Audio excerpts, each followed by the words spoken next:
Hello and welcome to the British Basketball League. We're in Loughborough, where the Riders will be playing for the first time in 8 years. They're hosting the Sheffield Sharks. These teams are used to facing each other in the playoffs. This is the fourth time in 7 years they've met at this stage of the postseason. And a decade ago, the Riders beat the Sharks in the playoff final at Wembley. Here's how things finished in the BBL Championship then. The top 8 progressing through to the playoff quarterfinals.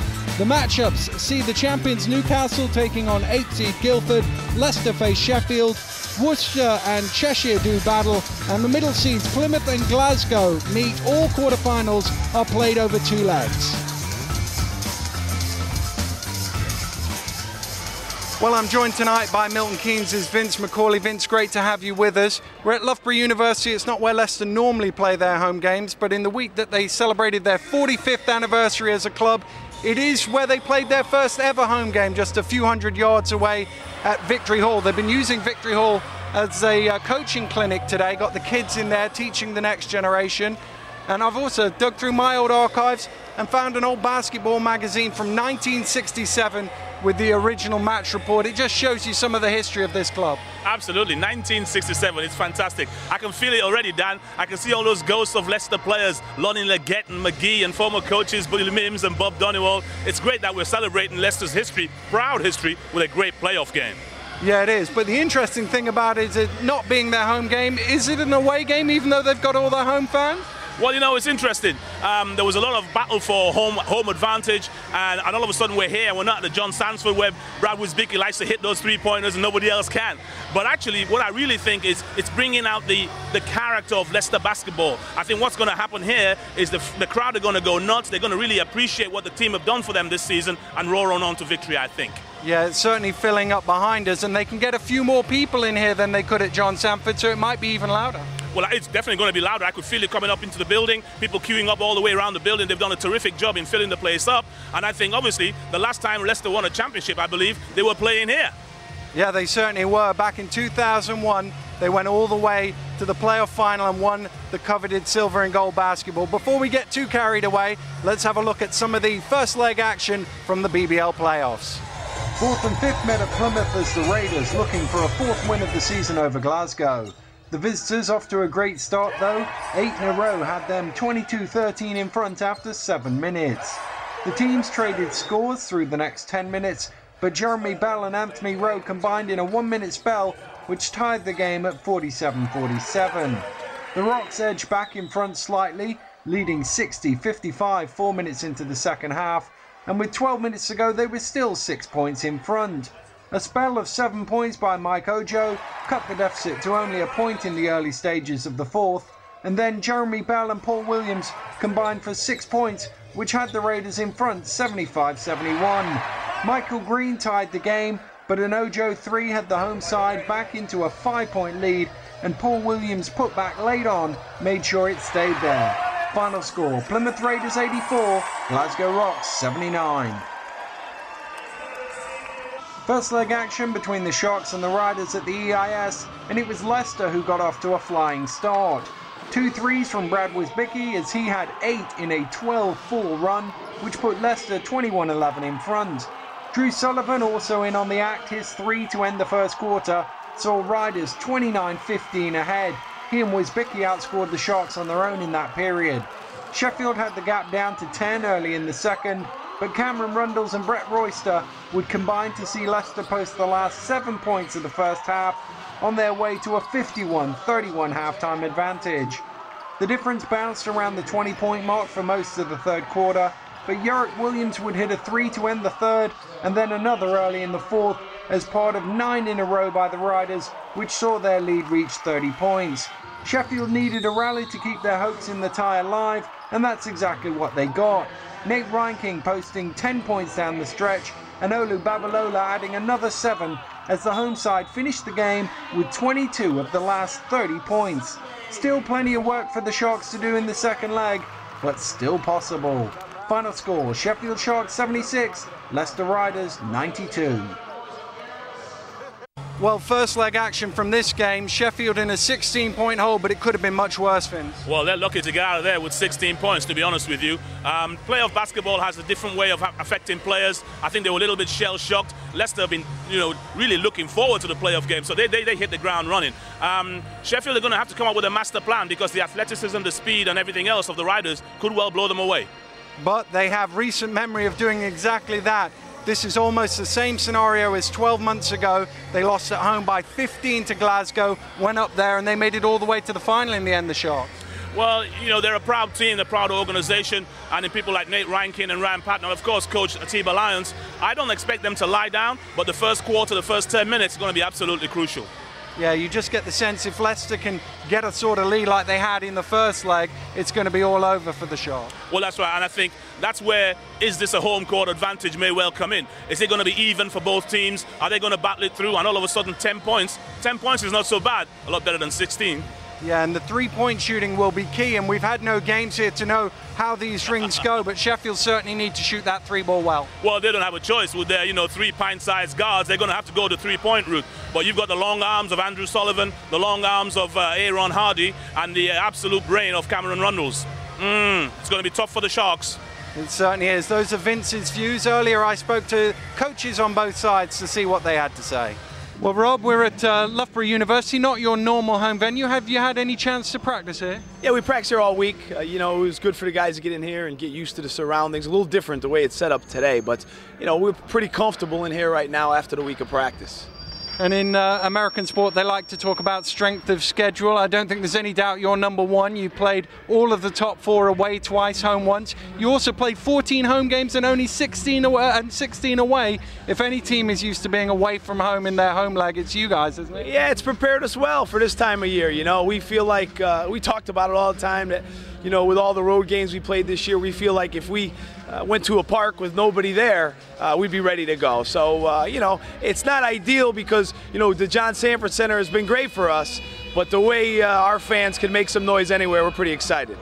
And then first leg up 30 with 8 minutes to go, you'd have taken that, but unfortunately Sheffield got it back to 16. Well, with my miserable coaching hat on, we were a little disappointed at the end, but when I had a chance to step away, a 16-point win on the road at Sheffield against a team that dangerous, we'll take it, But today, the message for us is to come out and win the game. We don't want anybody trying to do any mathematics and checking on the scoreboard and minusing and subtracting and all that. We just got to come out and try to win the game today. And key for that is keeping them off the three-point line? It's important. They have a lot of guys that can shoot the ball from distance. We did a good job the other night, so it's important that we use our length and we make sure that if they're going to attempt the three-point shot, we got a hand up in their face. Good luck in today's game. Thank you. Well, Atiba, those last 8 minutes in the first leg could be important for you guys, cutting that 30-point lead down to 16. Yeah, it was. We needed that. Last time out I just told guys, you got to chip away and try to bring it down. You're probably not going to turn a 30-point lead around to a win against a team like Leicester, but chipping away, we gave ourselves a chance this game. And of course, you've got memories of doing something very similar at Glasgow last year. Yeah, I think we played probably one of our worst games of the season against Leicester last time, and they played pretty well. We missed a lot of chippies, and the way they scored in transition in that second quarter was really just poor on our part. So, we did play bad, but we have some things we can try to use as momentum coming into this game. And last time I spoke to you, you were praising how well you shot the three-pointer. You're going to have to do that today if you're going to get through. Well, yeah, that's the key with us, this team, and it's no secret. Anybody that's seen us play is, we got shooters and they got to knock it down. And last game we missed from point blank. So when you miss from point blank and you're not shooting particularly well from the three-point line, you're going to go down by 30. And defensively, what's the key to slowing Leicester down? We just got to do a better job. We got a little gut check. That last 8 minutes was better, but Leicester just did whatever they wanted. They dribbled middle. They got some penetration on transition, and it's just poor. I told the guys it's unexcusable, and hopefully they do a better job today. Good luck in today's game. Thanks. Well, they've absolutely crammed them in here at Loughborough University. There is not a spare seat to be had. It promises to be a cracking atmosphere. Let's take a look at the two lineups, starting with the Leicester Riders, and the Riders have been the form side in the BBL over the last month with 9 wins in their last 11 games. No coincidence that run of form has heavily featured Drew Sullivan. Brad Wisbicki's been shooting the ball really well. Cameron Rundles is explosive. Aaron Hardy is Mr. Triple-Double in the BBL, probably the most versatile player in the league. plenty then for Sheffield to worry about, Vince. Daniel, the Leicester Riders really come with every ammunition fired up. Aaron Hardy, as you mentioned, a walking triple-double, but I really think Cameron Rondos is the real firepower behind this team, and how he goes is how the Riders will ride. And this Sheffield lineup, well, Ryan Patton and Babalola scored 42 points between them in last season's quarter-final second leg as the Sharks came from behind 15 down to beat Glasgow by 21 points in the return leg. Mike Tuck, Atiba Lyons, Adrian Anderson were also amongst those squads as well, so the memories will no doubt help. Certainly Tuck and Babalola did a great job inside in the first leg. If they can repeat that, it frees up the outside shooting for the Guards. Well, Tuck and Babalola are key, and the reason they're key, I think, Daniel, is because the Leicester Riders will key on those three outside shooters. If they stretch out there to go and guard those shooters, then those two have to go to work inside. Well, Babalola against Sullivan is always an interesting matchup. Two British guys going head-to-head. And, of course, we've got the two members of the Great Britain squad looking forward to the Olympics. Nate Reinking for the Sheffield Sharks and Drew Sullivan for the Leicester Riders. Little side issue there. Well, we're privileged to have Drew Sullivan here in the Midlands, and I think everyone here who's been coming to watch the Riders play has really enjoyed his play. Nate's been injured of late and slowly making his comeback. They'll all be aware of the news that Derek Rose has torn his ACL and won't be playing with them this summer in the Olympics, so they've got plenty to look forward to. Yeah, it was always going to be an interesting matchup if GB play USA, who was going to guard Derek Rose. But we'll concentrate on the BBL playoffs. Rob Paternostro suited and booted today. The Riders fans on their feet to make some noise here at the start. And it's certainly going to be loud here in Loughborough University. They are still coming through the door. Well, Dan, this is what the Leicester Riders fans deserve. They've supported their team all season long, creating a real team atmosphere, and this is terrific for them to look forward to. Sherlock and Tuck to jump it up. And we are underway with the... You can't catch it. It has to touch two different people. Tuck, if you're a jumper, you're not allowed to catch the ball until two people have touched the ball. Only Tuck touched it. Sherlock caught it, therefore it's a Sheffield ball. Absolutely, not experienced in that jump ball. Obviously, Royster would be the one normally, and he's on his way back from injury as well, contributing, as we will see later today. Yeah, Sherlock has given them some great minutes in that starting role. Here's Reinking, big shot for three, not quite. Just thought if that went in, first offense, real statement of intent. Well, that's right. Obviously, the Sheffield Sharks will be looking to get this to a 10-point game as quickly as they can, and then they feel it's manageable. And then Reinking, of course, began his professional career with the Riders many years ago. Sherlock from behind the arc for three. There is the statement of intent. Absolutely. Well, home court or home court. Yeah. Riders have been practicing here all week, but the first shot that they take in anger is good for three from Tom Sherlock. Babalola against Sullivan, driving in hard. Good dump off to Tuck, and there's the two big guys combining. Absolutely, they've got to be doing that right through to the fourth quarter. Babalola, terrific talent, still yet to realize all of that potential. Here's Sullivan going against Babalola at the other end. Rundles driving through, a little float, a tough shot off the back of the ring, and Langhurst grabs the rebound. Daniel, Langhurst has been quiet the last 2 or 3 games. You know, they need him to let those other two guys score, and it's going to be important that he gets some points on the board. Tuck with the good offensive rebound, can't convert though, and Hardy pulls in the board. 1 assist away from a triple-double in the first leg. Aaron Hardy to the basket for his first points. He got the rebound, Daniel, went coast to coast, and a little move inside, laid it in for 2.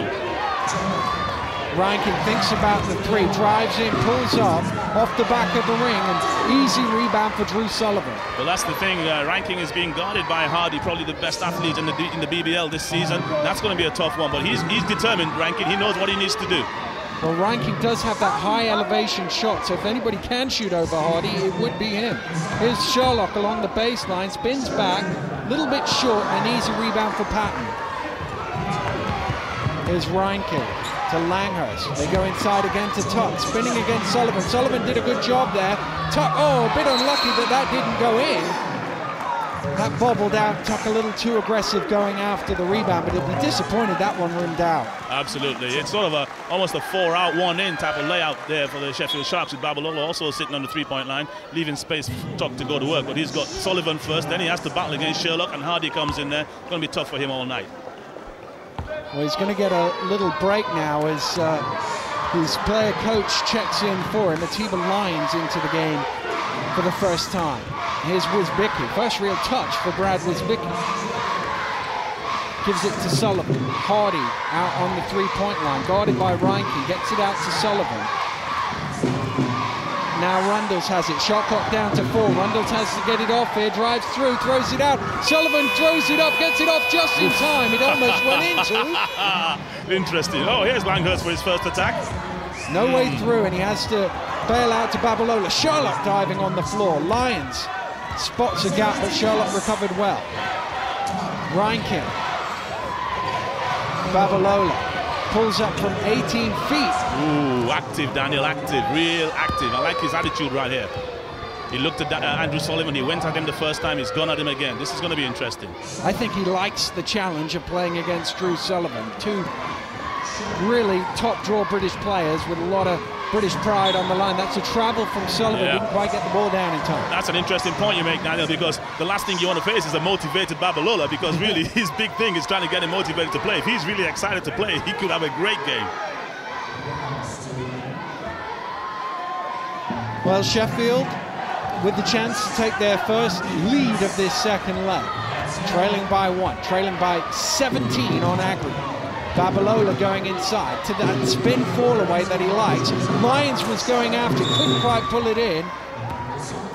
And there's a technical foul on somebody. Olo Babalola, not quite, he must have said something.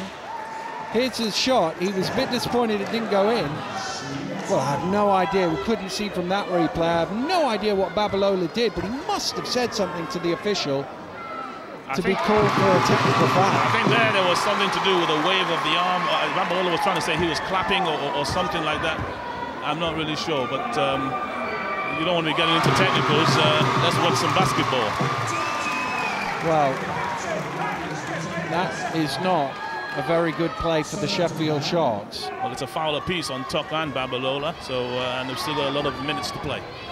Here's Hardy, who plays so much point guard, you'd almost think that was his position, but he is listed as a small forward. Not many small forwards who bring the ball up as much as him. Rundles flips it back to Hardy. Sullivan bit high for Sherlock, but he caught it. Back out to Sullivan. Hardy. Cameron Rundles in the corner. Again, the shot clock getting low on Leicester. Rundles frees some space. There's a good rebound from Sherlock inside, but there's a foul on the rebound. I think it's on Jimmy Langhurst for holding him down. Yeah, Langhurst picking up his first foul. I mean, there's matchup problems all over the place for the Sharks with the size. I don't think there's anybody on the Riders team as small as the three backcourt players for the Sharks. See, Sherlock got the in at the position and Langhurst just had hold of him. So, well, it was really a foul to nothing because he'd already given up the rebound. True. Hardy, good help, but Hardy kept it alive. Sullivan looking for some options, and in the end he had to shoot. Patton, back out to Langhurst to tie the game. Hits! That is a big shot, Daniel, because Langhurst has to get going. Somebody's got to put some big points on the board for the Sharks to get into this. Well, that's Sheffield's first three-pointer of the game. You get the sense they're going to need double figures at least if they're going to have a chance, as Rundles overthrows the pass in the direction of Hardy, and it will be a Sheffield ball. We need to see a lot of this if Sheffield are going to win this tie. Exactly, but I like that. Actually, Ranking found Patton, and Patton found Langhurst. That's good understanding. Let's see if they can... Oh, here we go. I thought he was going to let another one go, but he decided against. Here's Ranking from behind the arc, little short, and Rundles has the rebound. Well, he's 0 for 3. I'm sure that won't continue, but I like his aggression right now. He needs to shoot those shots. Lamble into the game for the first time, gets his first touch. Wisbicki driving into the foul line. He's going to be called for an offensive foul. Pushing off. Interesting. Cameron Rundles did that the last play and got away with it. I think the referees thought they were going to keep a close eye on that. Patton did a great job of staying on the floor. They gave it to him on that one. So no score and a foul. Tied at 7 here in the second lap. Ranking penetrating, blocked by Aaron Hardy. He's in the top 10 in shot blocks in the BBL. I think he's in the top 10 in everything. He's one assist. He's one assist off being top of the assist charts. He's one steal off being top of the assist charts, and he's about 6th, I think, in blocks, averaging just over 1 a game. Yeah, I mean, he's also second in shooting percentage. That's right. 68%, I think it is, off 300 shots. It's mental. Wow. There he goes. Here he is spinning inside. The one thing he's not in the top 24 is scoring. 15 points a game. He doesn't need to be. On this team, you've got Cameron Rondos racking the points. You've got Brad Wisbicki racking the points. He just does what needs to be done. Oh, nice pass by Ranking. Yeah. Lang has cut that door off his screen, and Ranking zipped one down to him. We're tied at 9.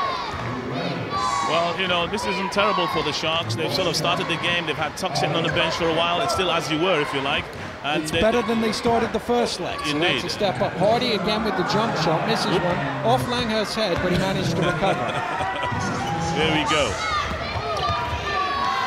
You've got to play that outside game. Trying to go with the little fellas against Hardy. You won't get much change there. Patton nice jumps pass. it off to Babalola, and Sheffield have their first lead of this second leg. Okay, fine. I think if they can look at that now with 4 minutes to the end of the first quarter, I think that 10 points is going to be their first target. Rondos likes this matchup. Gets it to Lambert. On to Sullivan. Sullivan drives in. Shot clock ticking down on the Riders again. Lamble from the corner doesn't quite go. There is Hardy to tip it in. Yep, he's jumping high over the 2 5'10" guards. Tied at 11. Hardy has 6 of those points. Lyons going to work on Lamble, who did as well as he could, but Lyons finished it off. Did well not to pick up a foul there, Lamble. Good job. Atmosphere's cracking in here, Daniel. Absolutely love it. Playoff basketball for the BBL. Hardy has it for Leicester now. A little stop and go, gets it out to Sullivan from behind the arc. String music for Drew Sullivan for 3. Well, we're going to have a problem if that's going to be happening, because now it's going to be Hardy around the bucket and Sullivan outside, and Wisbicki and Ronalds haven't got going yet. Ranking drives in, dumps off to Lyons, going against Lamble again. Lamble did well and grabs the rebound. Hardy brings it forward to Sullivan. Hands over, no he doesn't, to Wisbicki. Hardy onto Rondos. Rondos round the screen. They've got a mismatch here with Hardy. Oh, he tried to get it to Lamble. Sullivan, same spot. Same result! Back-to-back threes for the GB captain, Riders by 4. You know what's interesting here, Dan? I'm really, really impressed by Cameron Rondos. He was itching to get involved in all the action, but you know what? He just moved the ball onto his open teammate who just made a shot. Really mature play from the point guard in his rookie season. Patton misses the 3 at the other end. Rondos driving in, dumps it out. Sullivan again. No, he'd moved about 4 feet to the left. He was away from the hot spot. Give it to me in my sweet spot. Nice spin from Babalola, flips it up, but doesn't go. Babalola looks like he might have hurt his back in that process. He's running slowly. Wisbicki under pressure. Shot to the... Oh, my goodness. The pogo stick dunk from Barry Lamble. And that has got the Leicester fans on their feet, and it's forced Sheffield into a timeout. But what momentum they've got. The 3-pointers from Sullivan, and then this follow from Barry Lamble to jam it down. Absolutely. Tough one for the Sheffield Sharks. If they can't get their outside game going, they're not going to be able to live with the Leicester Riders. Well, the Riders leading now by 6, and you can see in the white box on the scoreboard a very healthy 22-point lead on aggregate. This would be the first quarter Rob Paternoster was hoping for. Yes, absolutely. They're in a new venue. The crowd are getting into it. The Sharks haven't brought anything different to the party, and everyone's firing. The fact that they got those extra 3-point shots from Andrew Sullivan and Aaron Hardy going to work without your expected Rondos and Wisbicki contribution, Rob's got to be very, very happy. Yeah, I mean, Brad Wisbicki has been really shooting the lights out in recent weeks. He had a great first quarter in the first leg, hit some big threes, got them off and running into a nice little lead. But he's only taken 1 shot in the game so far, so this is a good thing for Leicester being up 6 with that start. Absolutely. The thing is, obviously, you would expect the Sharks to pay attention to Wisbicki, and that's what they're doing. But obviously, all that means is that there's somebody small guarding Hardy or Rondos. Well, Yorick Williams is into the game for the first time. It is Wisbicki who sits down. Yorick hit a couple of big shots in that first leg as well. Gives them another option. Yorick's always likely to hit a big shot, and he likes big games, so he's quite likely to explode in this one. Very much a defensive player as well for the Riders. Here's Tuck trying to go to work against Lambo. They've been trying to isolate Lambo, but he's done okay. Tuck finished that one off. Tough shot for Tuck, left-handed around the big Lambo, but that's the way they have to play, because obviously in the case of Babalola sitting outside, they've decided they have to leave Tuck on his own to try and see who he has to match up against. Rundles all string for 3, and we wondered whether Leicester would be all right on these rings. They're 4 of 6 from behind the arc. Rings? What rings? It's not touching anything, Daniel. It's straight in. That's a long 2 that doesn't go. Lambo with the rebound. Here come Leicester again. Sullivan back to Rundles. Rundles bouncing through to the finger roll is good. It's all jammed, Daniel. It's all jammed right now. Interesting, we were talking about the history of the club earlier on, and you know, Barry Lambo has been here for a very, very long time. He's taken it personally as far as what the Riders are trying to achieve. Tuck off the back of the ring. You're right, Lambo has been here a long time, but not quite long enough to have played the last game here in Loughborough. Rundles fires up for 3, another one from behind the arc for the Riders, and Rundles turns cheerleader. It's cooking. I told you Rundles was itching to get involved, but I really love the way he set up Andrew Sullivan instead of Aaron Hardy, but right now, Sheffield had to adjust to that, and bang, there's Rundles with back-to-backs. Reinking can't reply at the other end with the long 2. Well, the window cleaner's Barry Lambo again. He's killing those boards. Well, you think that Sheffield led this ball game 13 points to 11. As time ticks down, it's thrown away by Rundles. Babalola tosses it the length of the court. But from 13-11 down, Leicester have moved 27-15 up. A tremendous finish to the first quarter, Vince. Absolutely tremendous. I'm not sure what Atiba Lawrence is going to talk about with his teammates. They've got to come up with something defensively. They haven't got the bodies to do that, but we'll see. Well, an excellent first quarter for the Riders. They lead by 12. We'll have the second quarter after this.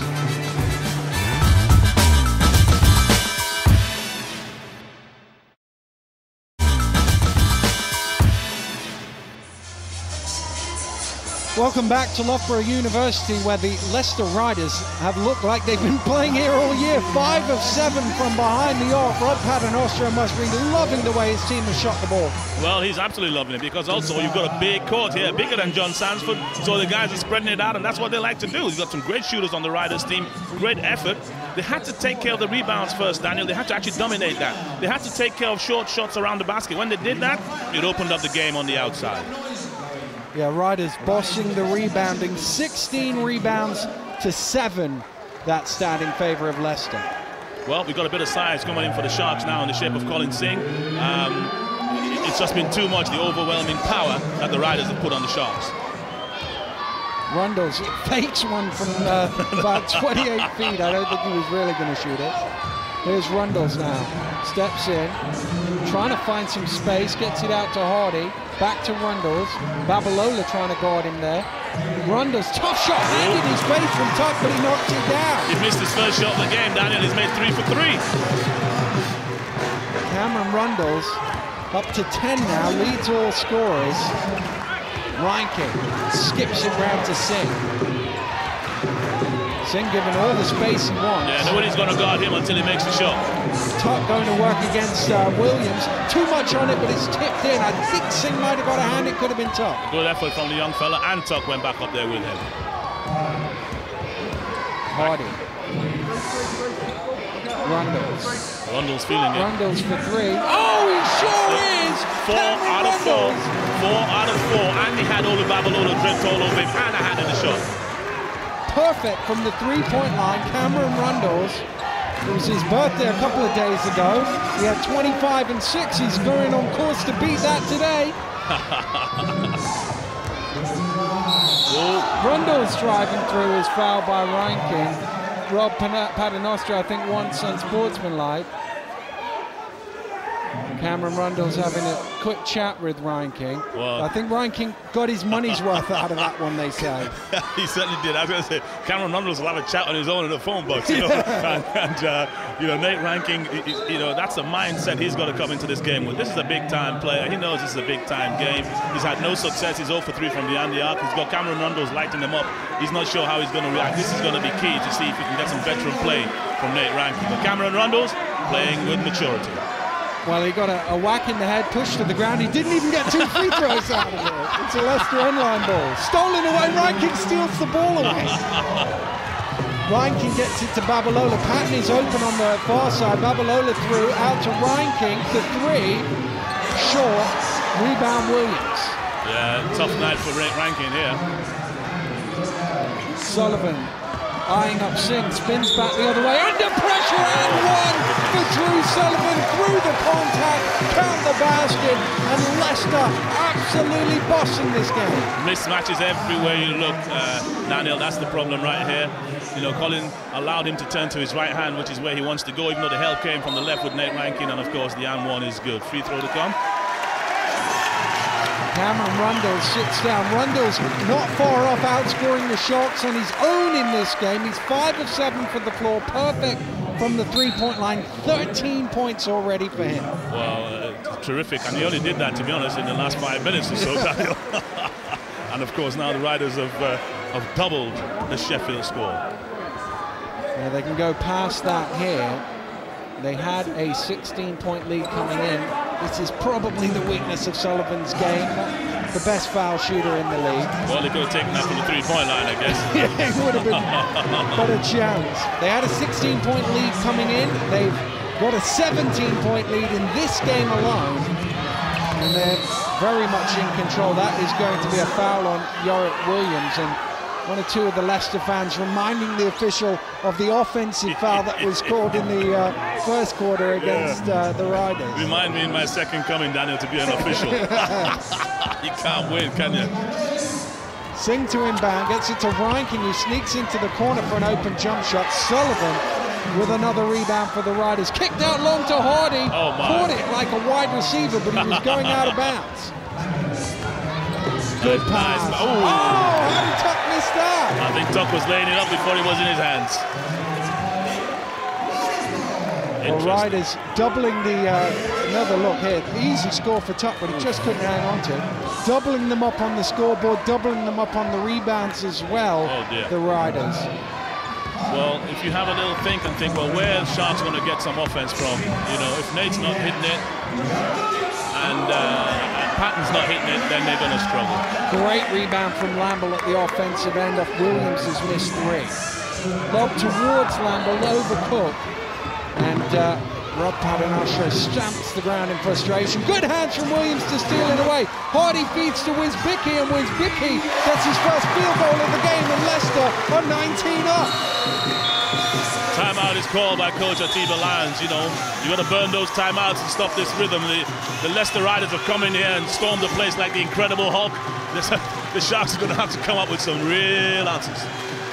Well, you know it's going to be a long day if Brad Wisbicki gets his first field goal of the game to make it a 19-point lead.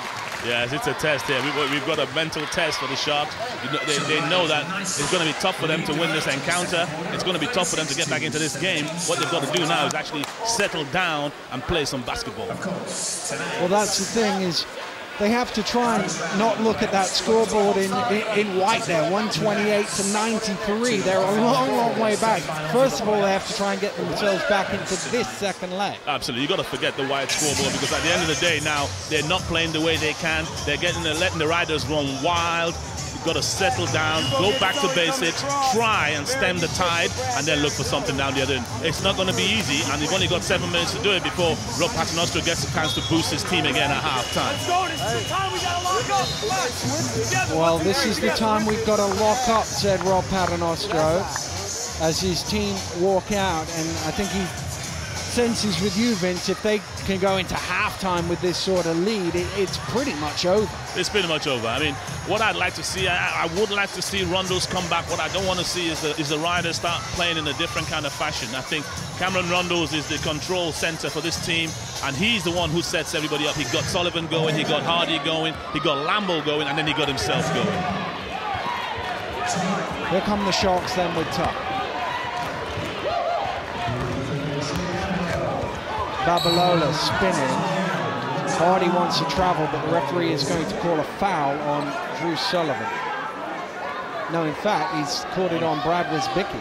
For the reach in from behind, it'll be 2 shots to Babalola. Brad Wisbicki. He's not even anywhere near, he's not even in the shot, so he must have made... Unless he was on Yorick Williams. The referee's corrected himself. It was against Drew Sullivan, his first. The signal for 13 and 8 are not dissimilar. That's correct. That's correct. Oof, it's been a while since the Sharks got a point on the ball here. Babalola rattles in, Bit of full court pressure coming from the Sharks, trying to throw riders out of their rhythm. Yeah, this is what they've got to do. They've got to do something different. But look at the way the riders are moving the ball. It's pass, pass, pass. That has been a feature of their last month of the season, Leicester, how well they've moved the ball. Oh, my That's goodness. Great. They didn't need to on that occasion, but they've been racking up the assists. I think they had 30-something in their last home league game, 20 plus in the first leg. Long shot is rebounded by Babalola, and he converts for 2. Quietly going about his business, Daniel. Quietly going about his business. He's staying in the game mentally. You just got to keep this, keep the riders guessing. It was getting a little bit too easy. Sullivan. There's another mismatch right there. Sullivan against Langhurst. Gets it out to Lamble. In the corner is Williams for 3. That one is an air ball too. Air ball for air ball there, I think. Got Chet and Williams. Langhurst off the glass. Too much on it, and he's out of bounds. No, he got it. He got it. Lamble last, yep, so it'll that's be it. 8 Sheffield ball. Yeah, I like this. Here comes Rondos. Let's get some order to the festivities. Brett Royster into the game for the first time, and he suffered an ankle injury, must have been 5-6 weeks ago, and they've just been easing him back into the lineup. But Sherlock has been playing so well as the starter.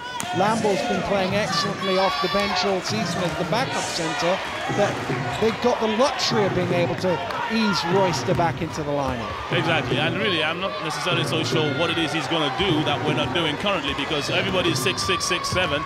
You know, Royster's actually looking quite trim, actually, Daniel, so maybe he's going to turn himself into a running gazelle like everybody else. Well, he's suffering with a bit of a knee problem as well. As you can see, the taping on his leg. Babalola trying to find a gap. It was closed, but Babalola still managed to get a shot off. Sheffield can reset. Brian Patton. Smart player, smart play. Nice spin move from Mike Tuck for 2. Mike Tuck is one of those guys, he just comes to work night in, night out. You can count on him to do his job. Massive double-double in the first leg, Tuck. I think it was 17 and 17. Wisbicki checks his feet, then drives inside. And Langhurst thought he was going to shoot and ended up committing the foul. Rob Paternostro going to get a timeout here. His team's lead is 15 on the night, 31 on aggregate with 5 minutes to go here in Loughborough University. It's been a fantastic first 15 minutes for the Riders. Join us for more second quarter action after this break.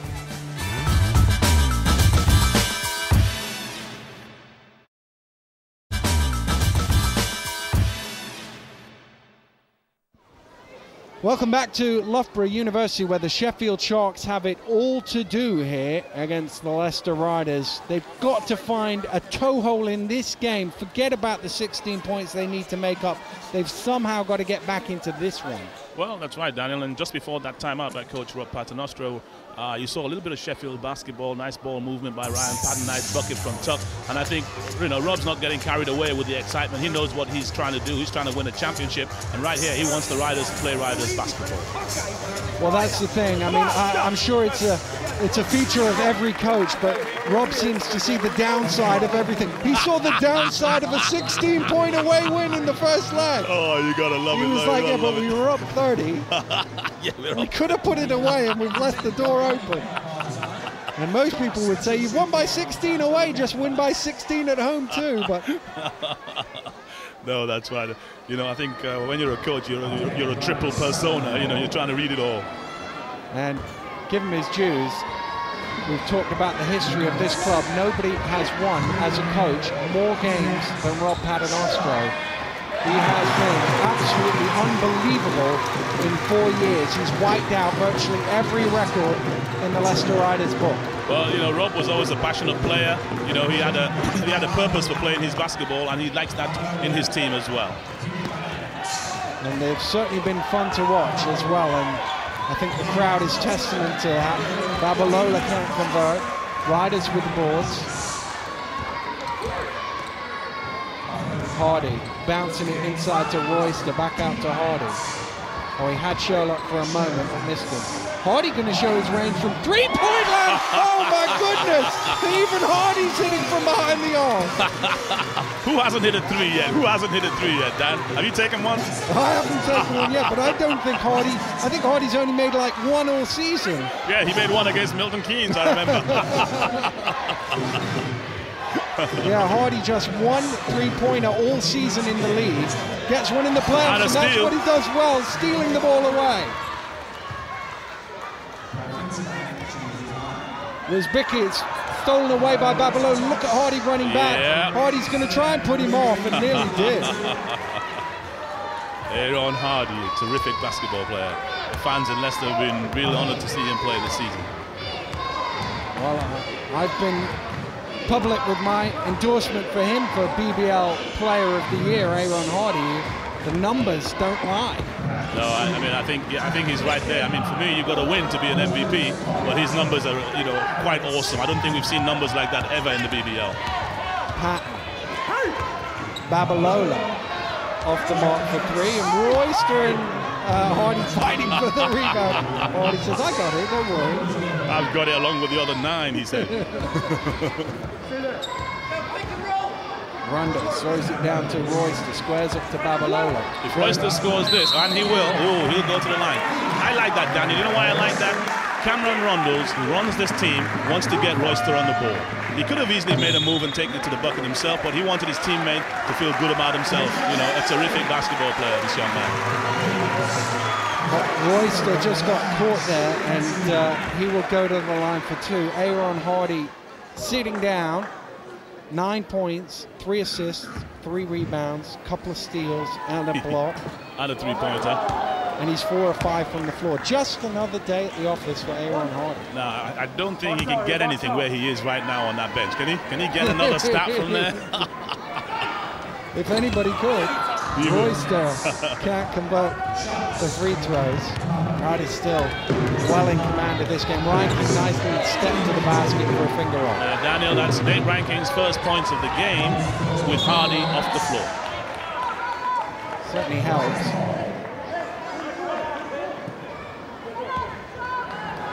They're stretching that, pressing up that defense again.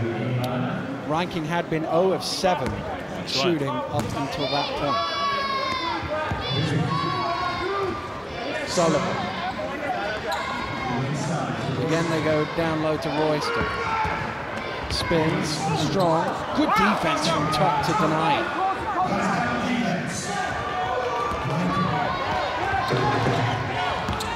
Ranking. Pat drives in, good dish, blocked by Royster, but legally so the foul is called. Beautiful pass by Ryan Patton. Heads up play from the guard. Just saw him, and Royster did get some of the ball, but got plenty of arm in there as well. Royster, another guy up there in the block shots. He's one of those guys, perhaps picks up a foul or two too many chasing those block shots. Yeah, the injuries have been made a bit unfortunate for him, Dan, because he never really got himself into a rhythm with the team when he first arrived, before he picked up his first injury. So he probably hasn't been able to ride the wave that everybody's been on.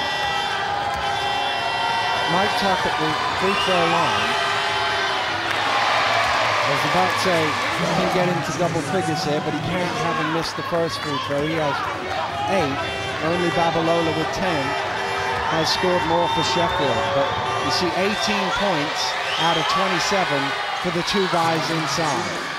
Yeah, that's right.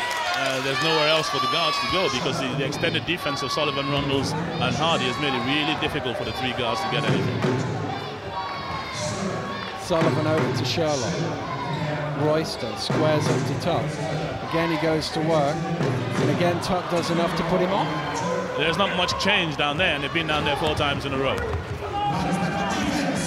Patton from behind the arc for 3 off the back of the rim. Another rebound for the Riders. They've absolutely dominated the boards here. It's Sheffield have come back. Oh, what a play by Rundles with the little trick dribble. The little through the legs. Langhurst down to Tuck, out to Pat. That's a kick ball by Wisbicki. There was 13 on the shot clock. They'll take it back to 14, so they gained a second. Well, it'll be interesting to see in the second half how the Riders shoot on this basket. Let's just be sure that one basket is, ooh, beautiful.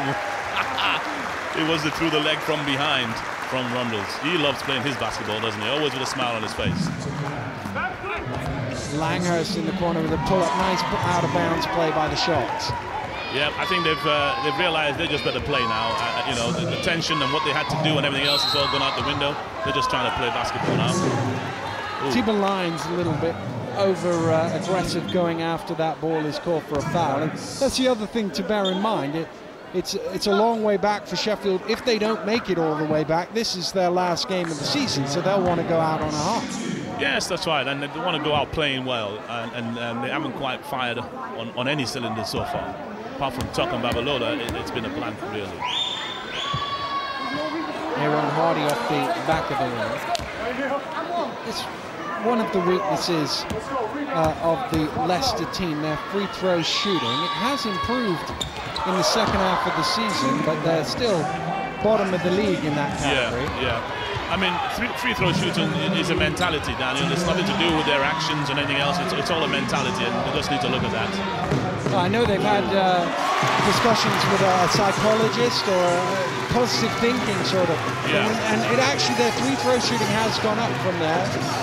And I was looking at pure true shooting percentage as Rankin fires up for 3, and Leicester's second. And there's Hardy again. Ooh, little shake and bake. The Riders can just about tick this down. There's a slight difference between shot and game clock, but Leicester can run this one down on a very good first half. Rundles penetrates to the fall-away. High off a teardrop for Cameron Rundles, and he seems to be the guy that always hits shots at the end of the quarter. And what an excellent first half for the Leicester Riders and this guy, Cameron Rundles. Taking a big bump on that drive to the bucket, but you know, he's loving his basket. He hasn't missed a shot since that first one he missed. He's been singing his praises all game. Cameron Rundles really shooting the ball very well. 17 points for him, and it's a 17-point lead for the Leicester Riders. 30 plus on aggregate. It seems no way back for the Sharks, but doubtless Coach Rob Paternostro will still pore over the stats, have plenty to say to his team at halftime, but they look in good shape. Riders up 17. We'll be back after this.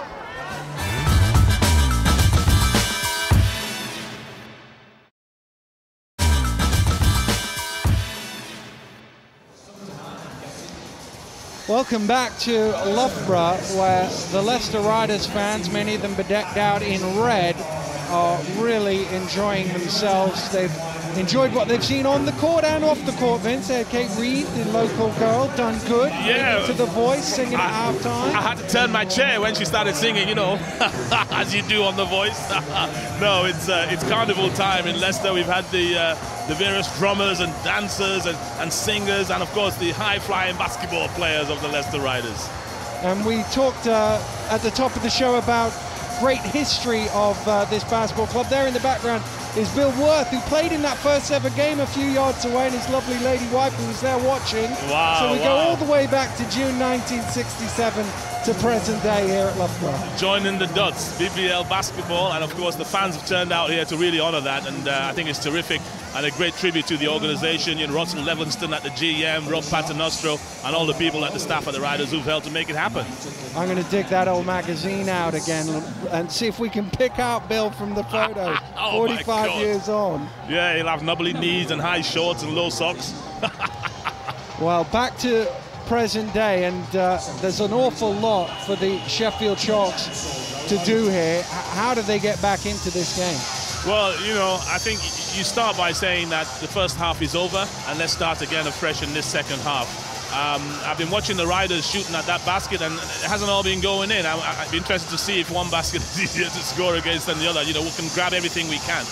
But Nate Rankin is 0 for 7, 0 for 8.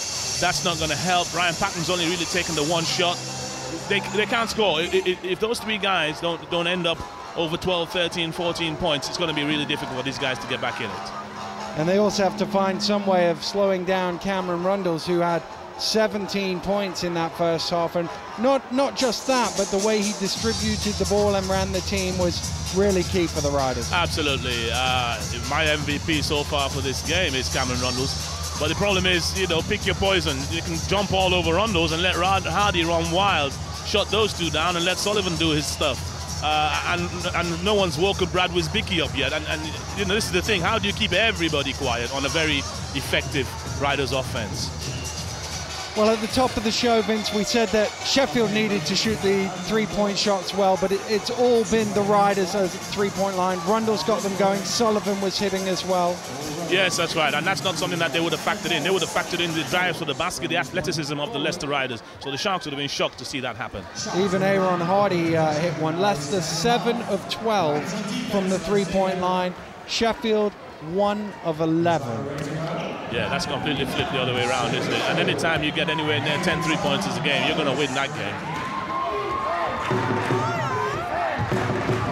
Babalola driving through, and he lays it in. Well, Babalola and Tuck can both go for 50. They still won't win if those guys on the outside don't do something.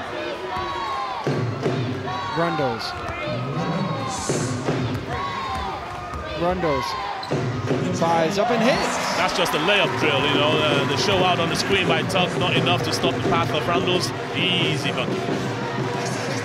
Almost stolen away, and that's come off Langhurst into the backcourt, and that will be a violation. Riders ball. Interesting. I thought he was under a little bit of pressure, got pushed a little there, but letting them play.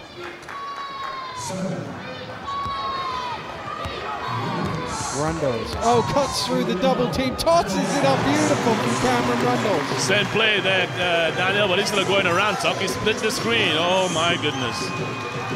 Patton drives through, blocked from behind by Rundles, but he caught him on the arm.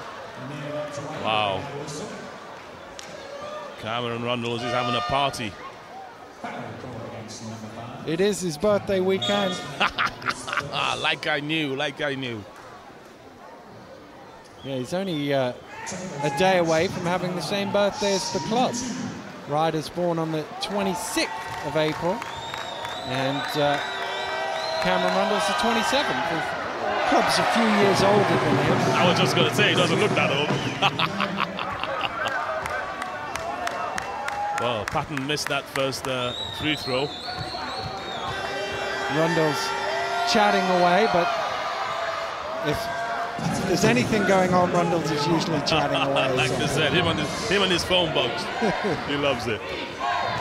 He's always entertaining to watch. And he's been spectacular today. Here he is with the ball. Round the screen, they jump out on a double team. He goes back with Bicky. Hardy round to Rundles has got to shoot, but he turns it over, and he's going to get called for a grab there. Oh, 2 quick fouls for Rundles. Little nod of the head to admit to that one. Interesting that the Sharks started this half without Tuck.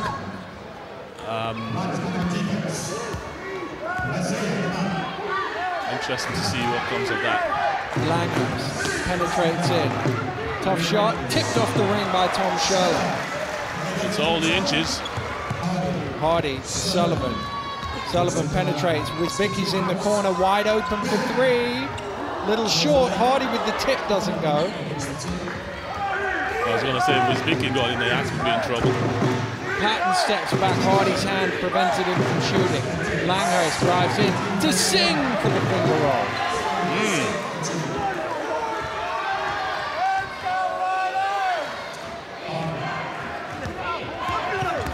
Hardy driving, jams it down.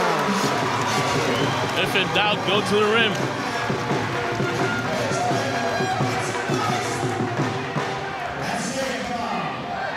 Langhurst to Babalola. Babalola spins back. Sullivan had a hand there. Referee said he caught him and will go to the line for a buzz. Well, looking for the old-fashioned three-point play. Turned into his left, his favorite spot. Well, we've been talking about that first game in 1967. This would be the only way to get a three-point play back in them days. Long before the three-point line. Three-point line was another 20-odd years in the coming. I hate to say I was playing before the three-point line, so be careful there. Oh, I remember it too.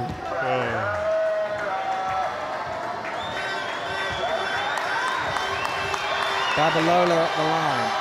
Converts the three-point play. Okay, let's see what the Sharks can do defensively here. Hardy gets it to Sherlock, almost stolen by Babalola. Riders drop back out there halfway through the offense. Sullivan round the screen and blocking foul is called against Singh. Didn't quite get there. He wasn't too far away from taking a charge. I think he thought he was coming out to show on Rondos. Had he just stood there, he'd have got him, but he was over enthusiastic. But the young fella is trying to, get his feet wet in the BBL this season. Wisbicki from the side, lobs it down to Rondos. Rondos, they throw three guys at him. And he almost found Sherlock cutting backdoor.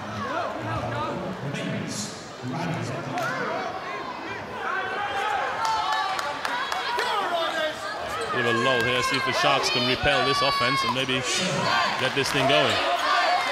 Shot clock down to 5. Sullivan has it picked away by Reinkins. Got Chet on the run. Gets it to Singh. Oh, too much hesitation. Babalola trying to go to work, hands over to Langhurst. Langhurst drives in, draws some contact, and will go to the line for 2. It's on Sullivan. So they've stopped on offense. They've gotten to the free throw line. Third foul.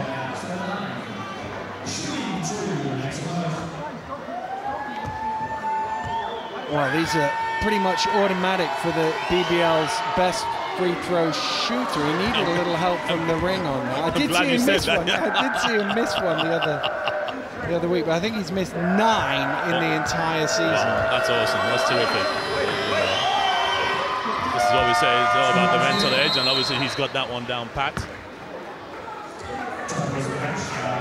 Tom Sherlock is going to be replaced by Barry Lamble as Sheffield push up court a little bit. They've just eaten slightly into this Riders lead, cut it down to 13. Wisbicki to Sullivan. Hardy. Wisbicki for 3. No, still won't go for Brad Wisbicki. He's had a relatively quiet night.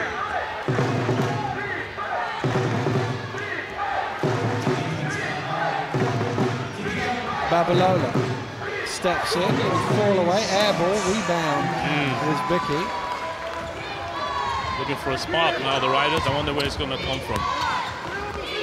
Ooh, nice move there by Lamble, didn't get seen. Rondos, Wisbicki in the corner. That one goes for Brad Wisbicki. Well, they were going to spoon feed him until he decided to be swallowed. Well, he's been pretty open on those last Absolutely, three. absolutely. One of them eventually. Defense needs to get out to Reinkins stepping through. Nice play. Nice play. Showing a bit of attitude too, I like that. He was taking on his man saying, no, I can make it happen. Hardy. Round to Sullivan. Sullivan goes round the screen and he's called for the travelling violation. Yeah, took that extra step. Good hustle from Singh and Babalola. Compared to the first half, the Sheffield Sharks are swapping guys in and out and in and out. Tuck still got his tracksuit top on.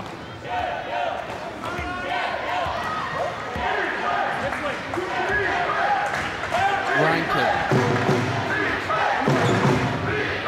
skips it back out to Patton. Patton drives a little floater off the back of the ring. Shetness timed his jump and Patton ended up knocking that out of bounds. It'll be a rider's ball. Good effort from the little general. That's Patton. Sorry about that, Dan. I had to say it. I couldn't get one to go with Gachet.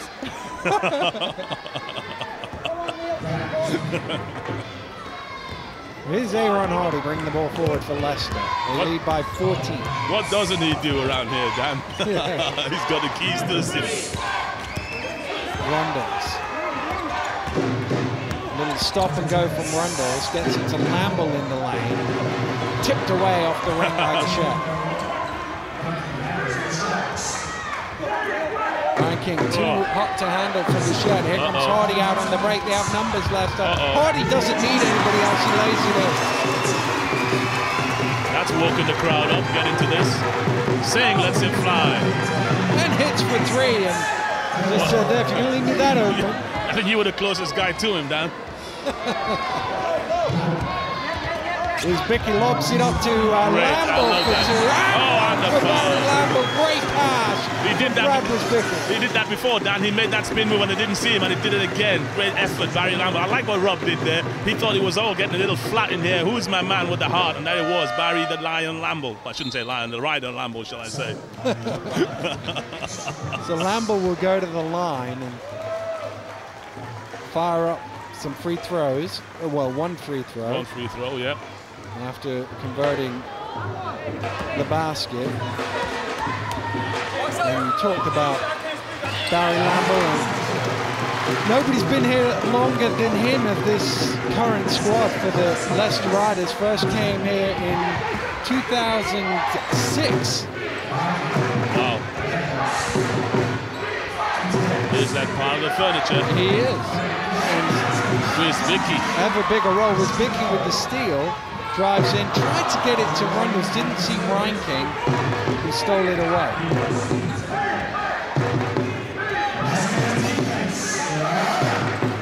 Ranking lobs it down low to Tuck, who's back into the game. With the step under, Lamble knocks it away. Rundles has it. Rundles, nobody stopped the ball. He must think he's at practice. Got to do a better job than that on defense. He just jogged down court and thought, well, you know, if nobody's going to play any defense, I might as well fire this one up. But it's important to remind players, you know, coaches come up with all kinds of offenses and schemes and everything else, but actually all we're trying to do is put the ball in the basket. It's true. And Cameron Rundles has done that more effectively than anybody else. 9 of his 13 shots have gone in. He's 3 of 4 from behind the arc, 21 points. Yeah, and that's what the Sharks are trying to digest. They've come to probably their biggest game of the season so far and haven't found a way around the athleticism of the Riders and the sheer persistence. The Riders are looking like they're not going to be denied. Well, we did talk about whether this was an away game for the Riders, having not played in this venue all year. Looks like they might be back next week, Vince, because they're well on course for this win, and the second leg of the semi-final will be here next Sunday. Yes, that's right. And if this is how they play when it's the first time they're playing, and they've got to help us next Sunday.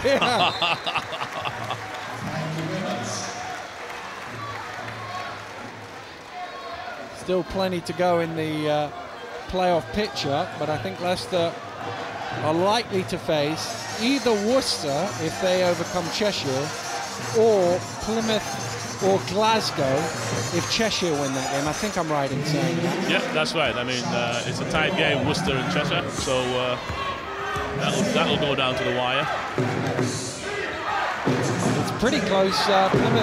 Worcester, Plymouth just winning the first leg by 5, and you wouldn't write Glasgow out of that tie by any stretch of the imagination. No, I think Glasgow will tip that one, and then Plymouth have shot their bolt, so to speak. They certainly had a disappointing end to the regular season. Lost 4 of their last 5. Yeah, I was going to say disappointing end unless you're a Lions fan and saw 128 points go in the bucket. Yeah. My goodness. Nate Rykin. It's an amazing game. Hardy trying to come up with another steal. Tips it out of bounds. They've been out of sorts from the get-go, haven't they, the Sharks, I think. And the T-Ball Lions is shuffling his pack here. They're in and out, trying to find something. That's helped disrupt the Ryder offense a little, but it hasn't produced any real consistent offensive scoring for the Sharks. Patton drives through to Bichette. Babalola asks Patton to come get it off him. In the corner, Bichette long 2. Barry Lambo pulls in another rebound. He's 8 for the game. Hardy out on the break, gets it to Wisbicki. Sullivan on the trail, sets up. That one doesn't quite go. Lambo going after it again. It's still alive. It's out of bounds between Lambo and Hardy. The Riders keep possession. Well, and all 5 Riders touching that ball along the way.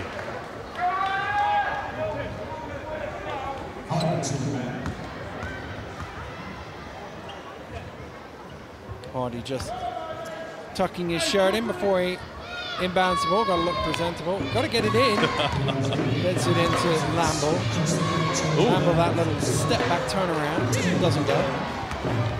Bichette on the run.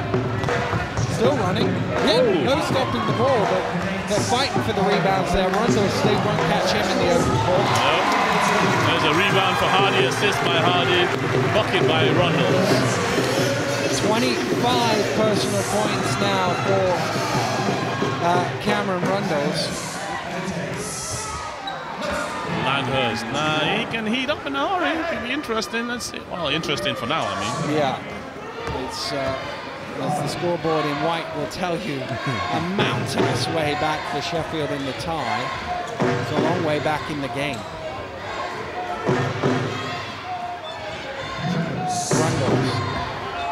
Rundles doesn't quite go. Babalola with the rebound. Throws it to Patton. Well, sort of.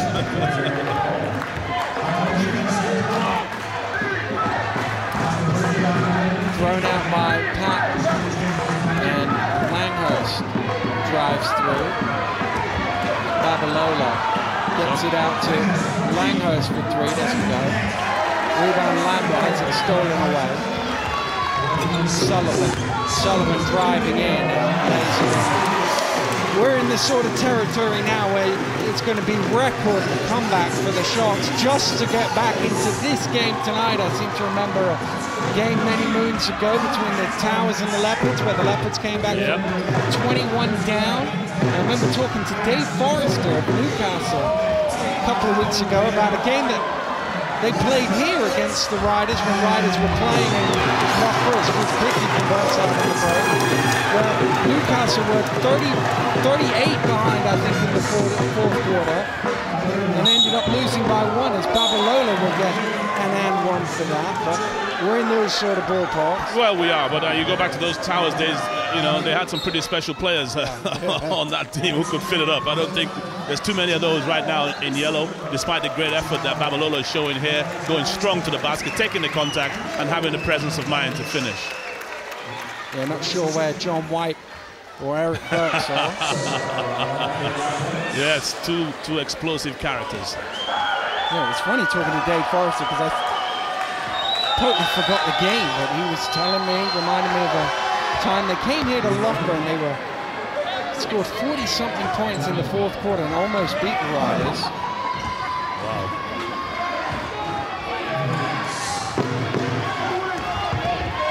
Here comes Hardy driving through, gets it out to Lamble, Rundles, Williams.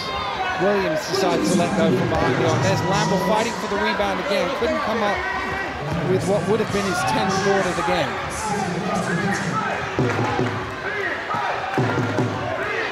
Babalola against Anderson. Langhurst zips in 2 fouls and touch. Rundles, home fans wanting a foul, nothing doing. Rundles just goes all the way, really. He got caught there by Tuck, and I think he's all right. Just wants a bit of love and attention. Cameron Rundles doing it all for the Riders. Left, right, hang time, and he wanted to make that with a plum. That's why. I think on the replay there, as he landed, he just banged his head on the leg of Zach Shed. That's what. A lot to be said for growing your hair, Dan. It gives you extra padding. Extra padding.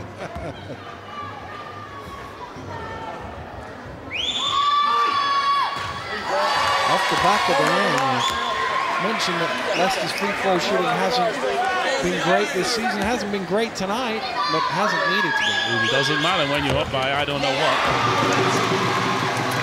20 points on the night, 36 on aggregate. Patton fires up from behind the arc. He had a bit more time than that at the end of the third quarter, but well, it's almost there for Rob Paternostro and his Leicester Riders. They are dominating this game, and you can't see anything but a comfortable victory here for the Riders. No, everywhere I look, it's red. It's red. Riders red rolling over the yellow.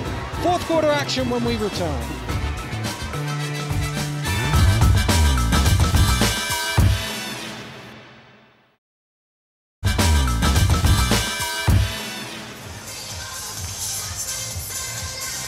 Welcome back to Loughborough University, where there are 10 minutes left in the season of Sheffield Sharks, barring a, 37-point turnaround in this fourth quarter. I can't see that happening, Vince. Nope, there are no 37-point shots in basketball. We've got to take them one bucket at a time, and that's what Coach Atiba Lyons will be saying to his team. And they'll want to sign off in style if they can, but the Leicester Riders, they will be back here next week for the second leg of their semi-final game. It would only be the seventh time, I think, in club history they've reached the semi-finals of the playoffs, and that counts the pre-BBL days as well. Well, I mean, and that's a big occasion for the Riders, and let's encourage the fans to come out like they've come out today to support the team, try and get to a championship final. Sheffield were looking for their 12th appearance in the playoff finals. That shows you the consistency of this club, the Sheffield Sharks, but it's going to fall short this season. Yep, and unless they can find something defensively, but more importantly, get their shots to fall, it's going to be tough. Yorick Williams off the glass, doesn't go.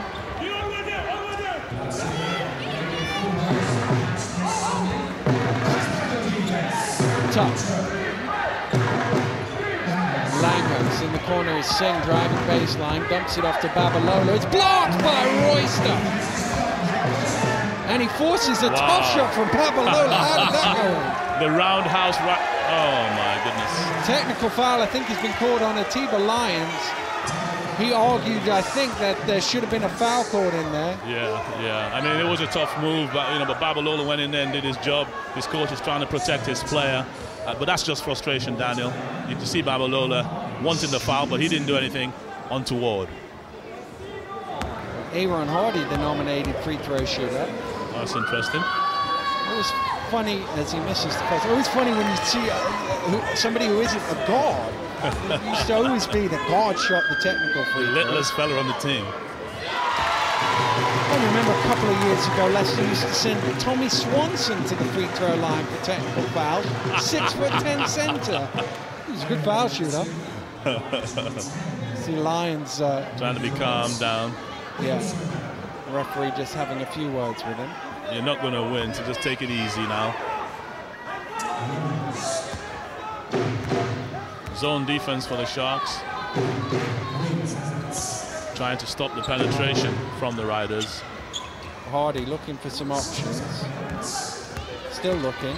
Finds one in Rundles. A little step under. Shot clock down to 6. Hardy out to Williams. Fires up for 3. Yorick Williams all string for 3. Yep, when you go into that zone, that's what you got to look out for. The zone busters. 9 3-pointers for Leicester in this game at 50% accuracy. Rankin would have been a great pass to Rob Paternostro. That's twice they've done that. That just tells you that they're out of sync. You know, they're basically wilting under the onslaught of the Leicester Riders. Singh just cutting away from where Rankin was passing to it. They've left Yorick open again. Hardy gets it to Rundles for 3. Oh, another one for Cam Rundles. 4 of 5 from behind the arc.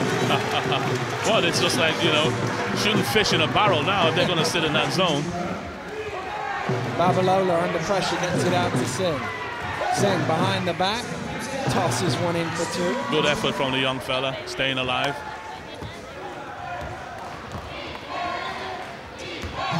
Hardy gets it to Williams.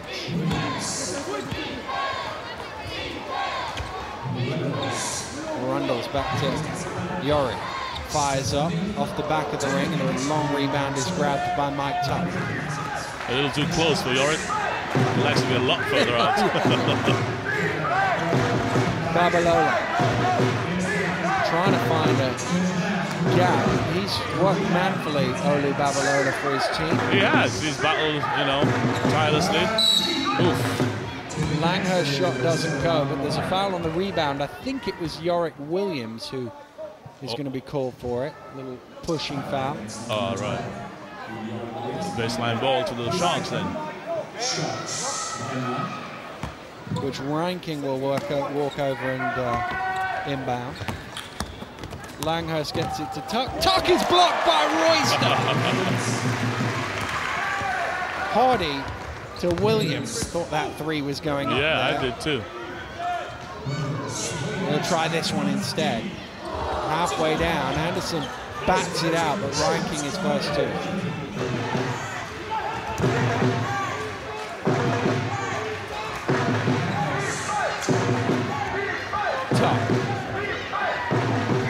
Tuck needs a basket for a double-double in his final game of the season. Babalola for 3. Doesn't hit. Tuck gets that basket, and he will go to the line for a bonus. Olu Babalola is not happy. I think he thought he got fouled on that 3-point shot. Yes, he did. Chuntering away to any referee that'll listen. Yeah, anybody in blue, but not too many of them around.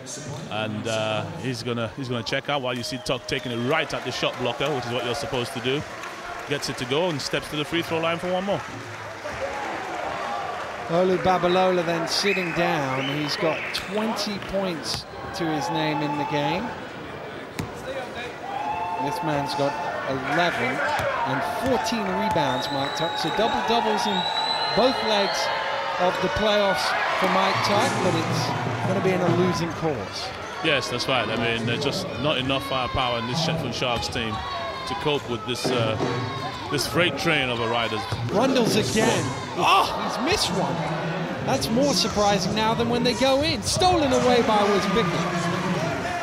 Gets it back from Rundles. Wisbicki, great pass to Sullivan, blocked by Singh and tipped out of bounds, and that got the Sheffield fans pumped up. They haven't had too much to cheer today. No, I'm glad for young Colin Singh, you know, going after his GB captain. You know, it looked like an easy bucket for him. There's Singh coming off. A great block shot.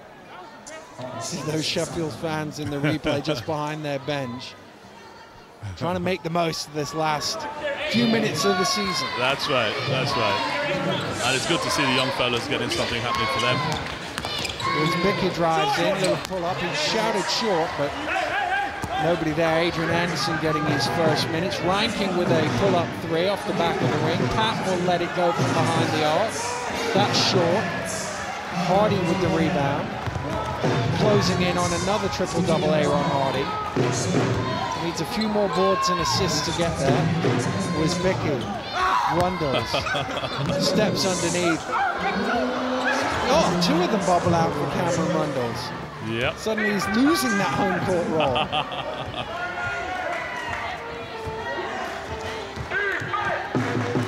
Anderson to Rankin. Tough there for Tuck. 2 long-arm monsters in front of him. Does get it out. Rankin has it knocked loose. Tuck comes up with it. Shot clock down to 2.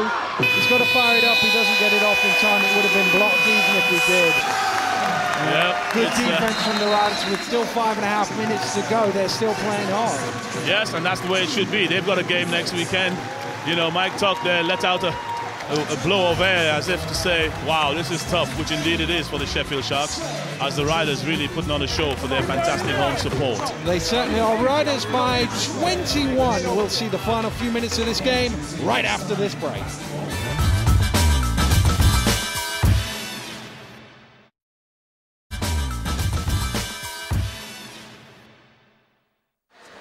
Welcome back to Loughborough University. Atiba Lions with a few words for his squad, but with 5.5 minutes remaining in their season, really there's not a lot he can say to the guys here. No, there's not a lot. He'll want them to keep their discipline. He'll want them to keep their dignity and play hard, representing their shirt and making sure they finish the season properly, which is what he'll expect them to do, and that's of course what they will intend to do. You know, he's had some difficulties all season long, whereas Coach Paternostro, he'll be trying to focus his guys on the fact that this is a great celebration, fellas, but we do have a couple of games coming up very shortly. Let's get our mind in check. Plus, as we said earlier, he does see the downside of things at the time, so I'm sure he'll still be picking little bits for improvement from his team. Absolutely, and they themselves would expect no less from their coach. Cameron Rundles with a smile on his face as he crosses the halfway line. Which he always has a smile on his face. Wisbicki down to Royce. Back out to Wisbicki. Driving through, fires up, doesn't quite go. Ryan Patton gets it back to Anderson. 5 minutes to go in the ball game. Patton gets it back, drives in, throws out to Reinking. Reinking at the foul line, under pressure, doesn't quite go. Anderson fighting for the rebound, but Hardy pulls it in, and we're on triple-double watch for Aaron Hardy. That's rebound number 9. He has 7 assists. He's already passed the point with 14 points. Inside to Royster. Royster going to work off the glass. Yes, what Coach Paternostro is doing is using these dead minutes, if you like, to get Royster's groove going on. He's going to need that against some of the teams who have some true big men that he's going to have to battle against next week. Well, we said they might play Worcester if they can beat the Jets, and of course Richard Gordon had a beast of a game against the Riders a couple of weeks ago. Yep. Royster pulls in the rebound. And of course, if it's the Rocks, then it'll be the man mountain that DeAndre Cranston. Or Paul Williams of Plymouth. So pick your poison as Hardy goes to the finger roll. That's right. Stolen away by Hardy. Gets it to Wisbicki. Is that an assist? It is an assist for Aaron Hardy, his 8th. So he needs 1 rebound and 2 assists. Or another 6 steals. I was just going to say, he took a steal to set that up, so you never know which way around he's going to get it in. I don't want to even look at the block shot statistics. Ooh, Royster. That's another one for Royster. His 3rd block of the game, I think. It's a block party. Hardy's waving his arms for someone to see him. Sullivan tipped by Royster, doesn't quite go. And that will be a Sheffield ball. Timeout is called by Atiba Lions with 3:14 to go in this ball game. Yeah, that was the Riders just quickly put their foot on the gas there and blew them away. He thought he needed a breather because Nate Reinking went all the way to the bucket, and Royster, what he was brought here to do, defend the basket. And he certainly did on that occasion.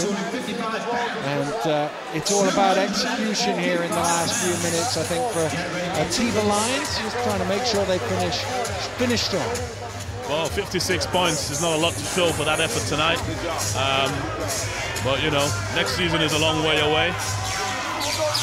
I know Coach Rob Paternostro will be delighted with 56 points again. He set his stall about defense and about how well his team can guard other sides, and I'm pretty sure they were best in the league. Yeah, lowest points conceded, less than 77 points a game this year. That's right, and you know, back in the day, coaches used to say 60 points. Oh boy, keep him under 60, we're going to win.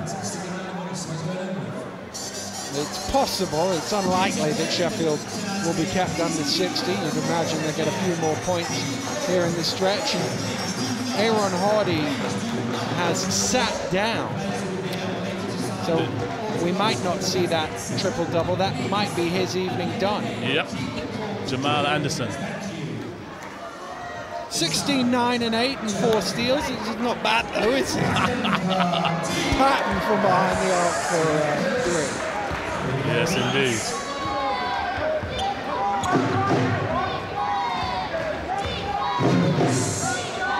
Anderson.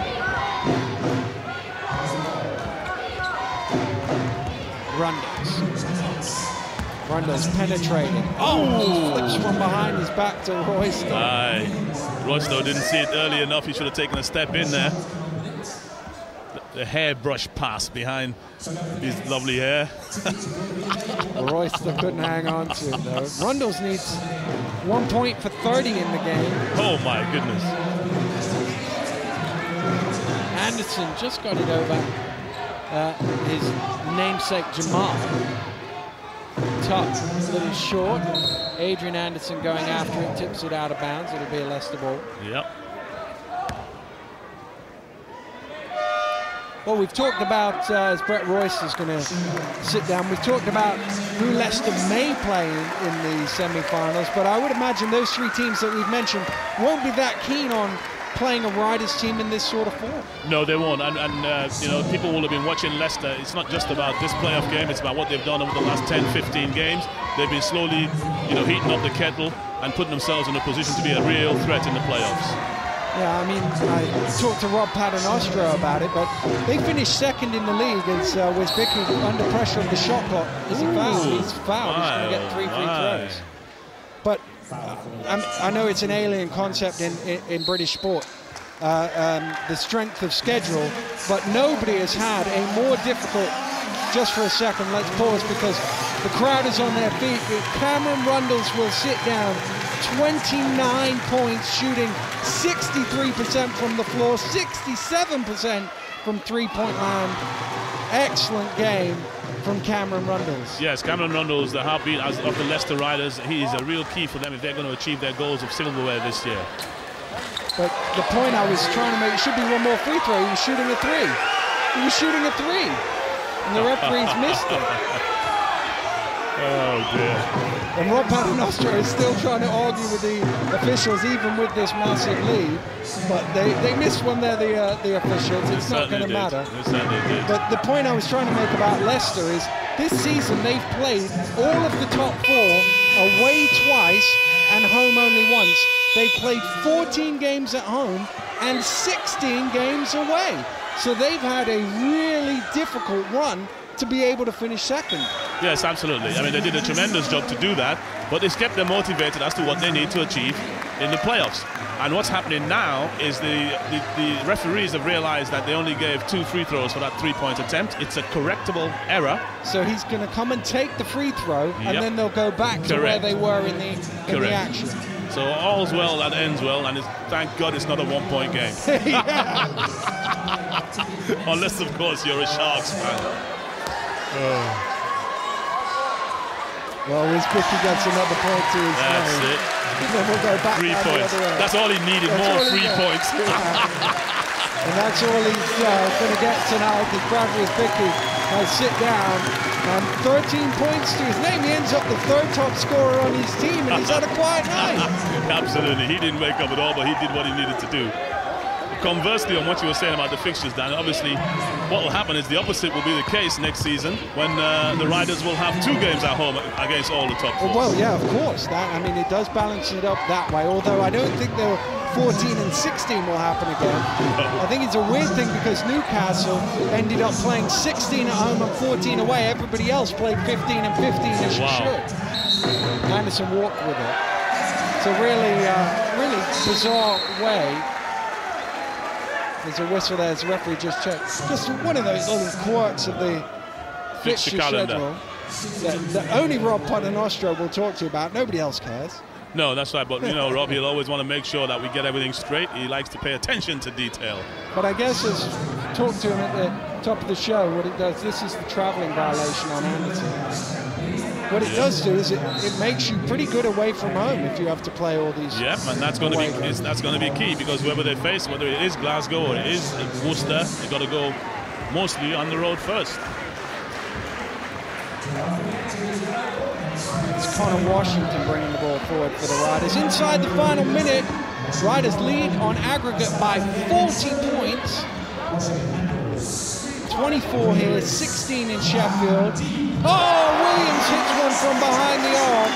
And that is the 11th three-pointer that Riders have made in 21 attempts. Yeah, so obviously practicing here was key in terms of making sure they got a feel for the baskets, and they certainly did. Good check. Probably the last Sheffield Sharks basket of the season. Sheffield with only 3 mates from behind the arc. Riders fans on their feet trying to roar their team home. Through to the semi-finals for only the second time in club history. And they are all on their feet here at Loughborough. Tuck with the jam.